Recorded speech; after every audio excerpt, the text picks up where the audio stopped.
Another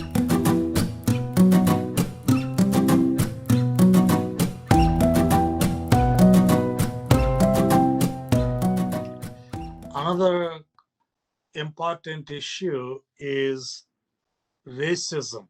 Yes. Like right now, Southern Baptist Convention is struggling with critical race theory. What is your position on critical race theory? Well, I will tell you, I'm not an expert on critical race theory, but I would affirm that every person, regardless of their ethnicity, their race, are created in the image of God.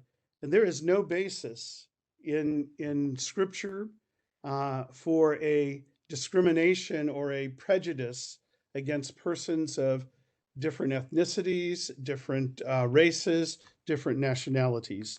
Revelations affirms that when we are have the joy of standing around the throne and praising our God at the culmination of human history, that every nation, tribe, and tongue will be represented there. And so we believe that as a church, we should stand for racial equity, that there should be reconciliation amongst those of different backgrounds, races, and ethnicities, and that all are equal before God, that prejudice and bias are sins, and racism is sin. What you told is true biblically, but critical race theory puts the blame on white people, current suffering of minorities.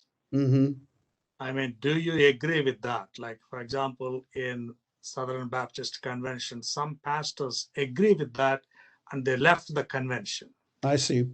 Do you put the blame on Adam or on white people? I agree.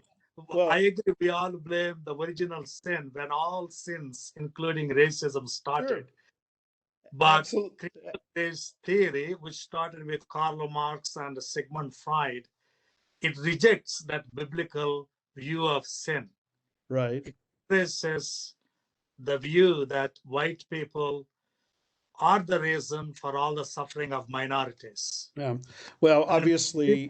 Yeah. What is your take on that? Yeah.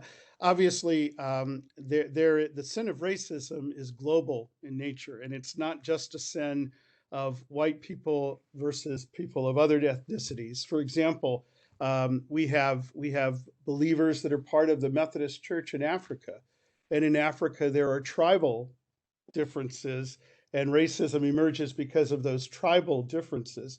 So I would say that every one of us probably have areas of our life where we have sinned, perhaps against persons of other ethnicities, of other nations, of other races.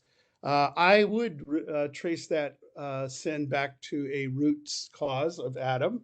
But that doesn't, the fact that you trace it back to Adam doesn't mean that you don't have personal accountability and responsibility for how you may have sinned against God and against other human beings. I wouldn't get into whether it's in one context rooted in whiteness or in another color. For every human being is responsible for treating others as made in the image of God, and where we fall short of that, where we demean and cause injury to that image of God in another person, all of us have sinned in some way.